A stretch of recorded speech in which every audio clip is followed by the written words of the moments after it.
네, 전재수 후보님께 좀 질문을 드리자면 아까 해주신 말씀 중에 정말 많은 또 시민분들에서 많이 또 궁금해하고 계신다고 더군다나 또 억울해하시는 부분도 많으시고 또 박형준 후보, 존경하는 박형준 후보께서 이렇게 또 과대 포장하고 계신다. 본인에 대한 그런 뭐 비리가 어떻다 이렇게 말씀드리는 건 아니고 저 또한 이제 후배 정치인이고 또 전재수 후보님께서도 이제 존경하는 선배 정치인이시다 보니까 흔히들 그런 말씀 많이 하시잖아요. 정치인들 입만 열면 거짓말 많이 한다고. 근데 이런 기회를 통해서 제가 오늘 가져온 그런 기회가 있는데 한번 보여드리겠습니다. 제가 직접 사비를 들여서 미국에서 공수를 해왔습니다. 경찰용으로 쓰여지는 그런 거짓말 탐지기인데요.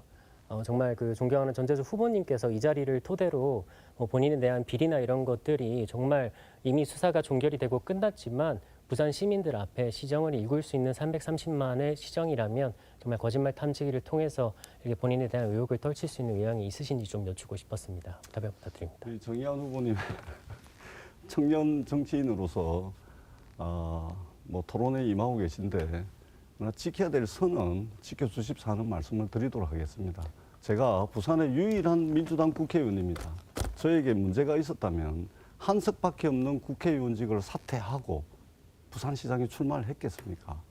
그러니까 그런 걱정하지 마시고 이렇게 좀 보여주기 식으로 토론을 하지 않았으면 좋겠다라는 말씀을 드리겠습니다. 물론 우리 후보님께서 하시는 말의 진위를 그 의미를 모르는 말은 아니지만 토론에서 어느 정도 지켜야 될 선은 지켜주십사는 말씀을 드리도록 하겠습니다. 네, 저는 정말 존경하는 전재수 후보님께서 많이 억울해하시는 그런 부분들이 후배 정치인으로서 조금은 그런 부담을 덜어드리고자 했던 그런 방식이신데 유감을 느끼셨다면 저는 이 자리를 빌어서 조금 죄송하다는 말씀 드립니다.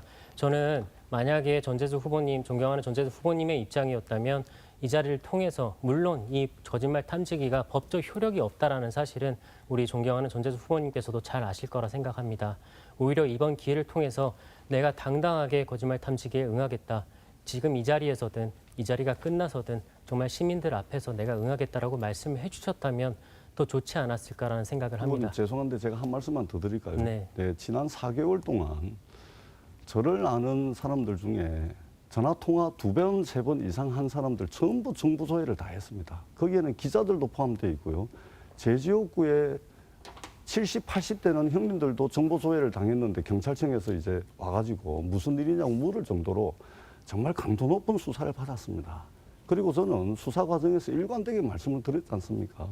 일체의 불법적인 금품 수수 없었다라고 말씀을 드렸고 그리고 수사 결과에도 그렇게 나와 있습니다. 그런데 계속해서 이렇게 문제 제기를 합니다. 저는 정말로 이것은 일관된 네거티브고 악의적인 흑색 선전이라고 밖에 볼 수가 없습니다. 네. 의혹이 있어서 수사를 받았고 종결이 됐습니다. 물론 논란의 중심에 서게 된 부분에 대해서는 이후 여하를 막론하고 부산 시민들께 죄송하다는 말씀을 드립니다. 그러나 일체의 그런 부분이 없었다라는 것을 제가 일관되게 수사기관에서 진술을 해왔고 결과도 그렇게 나왔다라는 말씀을 분명하게 드리도록 하겠습니다. 네, 개인적으로 굉장히 아쉽지만 그래도 박형준 후보님께도 한번 말씀 여쭙겠습니다. 방금에 대해서 어떻게 생각하시는지 한번 간단하게 말씀 드립니다. 저는 우리 전재수 후보가 문제의 본질을 물으면 그거를 묘한 방법으로 회피를 합니다. 지금 시민들이 알고 싶은 거는 까르띠에 시계를 받았는지 안 받았는지, 불가리를 받았는지 안 받았는지 그걸 묻고 있는 겁니다. 그걸 물으면 늘 수사기관에서 제가 이렇게 답변했습니다.로 피해갑니다. 허위사실 공표를 피하기 위한 거죠. 술책이죠. 정직하게 답하세요. 그리고 까르띠에 시계를 소위 수리했다는 지인이 누굽니까? 그 사람은 어떻게 그 까르띠에 시계를 갖게 된 것입니까? 그 과정을 소상히 좀 밝혀주셨으면 좋겠습니다. 제가 좀 말씀을 드릴까요? 예. 분명히 말씀을 드리는데 우리 후보님께서 계속해서 수사 결과가 나와 있고 수사 결과에 대해서 이미 다 공표가 됐음에도 불구하고 계속해서 뒷다리를 찾고 있는 겁니다. 예를 들면 받았다 안 받았다 그러면 또 고소고발이 이루어질 테고 그러면 또 지난 4개월의 과정을 왜 고소고발이 해야 되는 이루어집니까? 이미 제가 고소고발을 당했습니다. 그러니까 이거를 뭐냐면 지난 4개월의 수사를 또 반복하려고 하는 법기술을 지금 이용하고 있는 거예요. 후보님 그렇게 하시면 안 됩니다. 제가 몇 번을 말씀을 드립니까?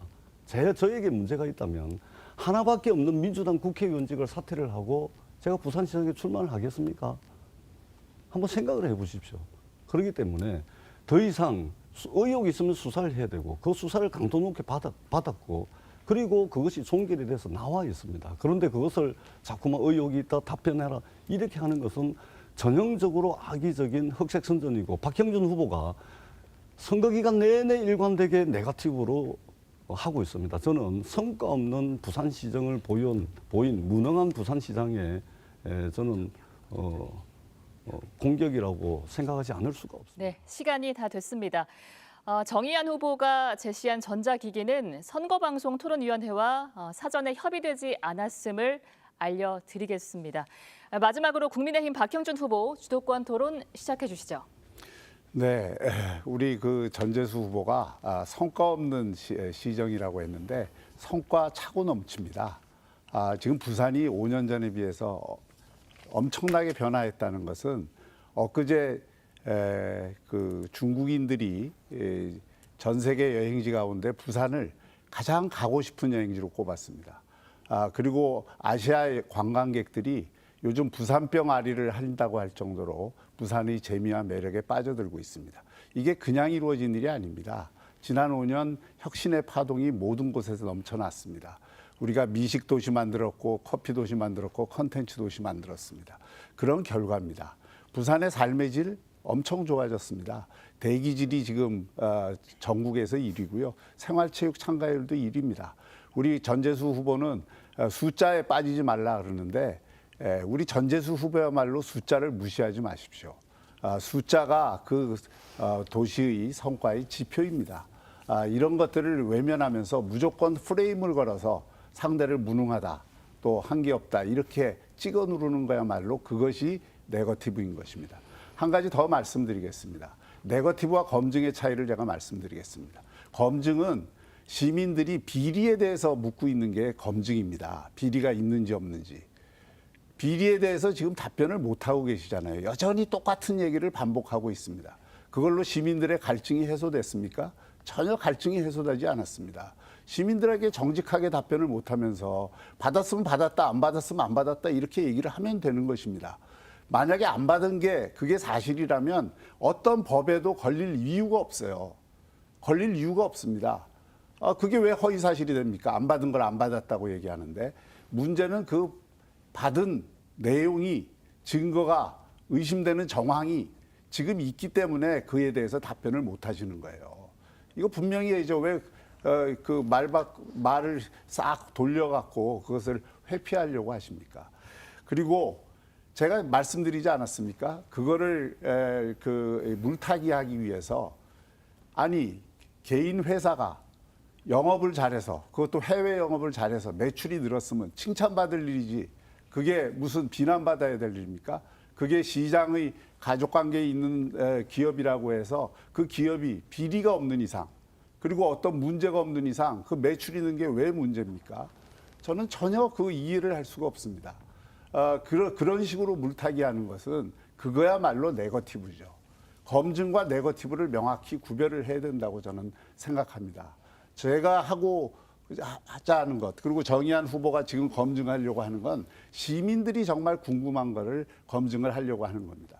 제가 한 가지 묻겠습니다. 해양수도특별법을 우리 그 전재수 후보가 제정하셨다고 얘기를 하셨죠.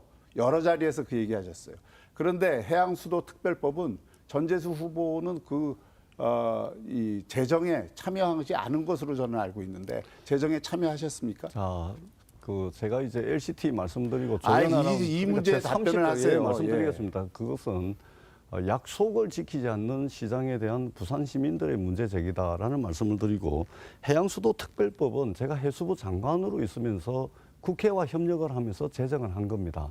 그래서 정부 입법을 하게 되면 시간이 걸리기 때문에 울산의 김태선 의원으로 하여금 정부를 대신해서 발의를 하게 했고 그다음에 제가 의원들 전부 설득을 했습니다. 다 댕기면서.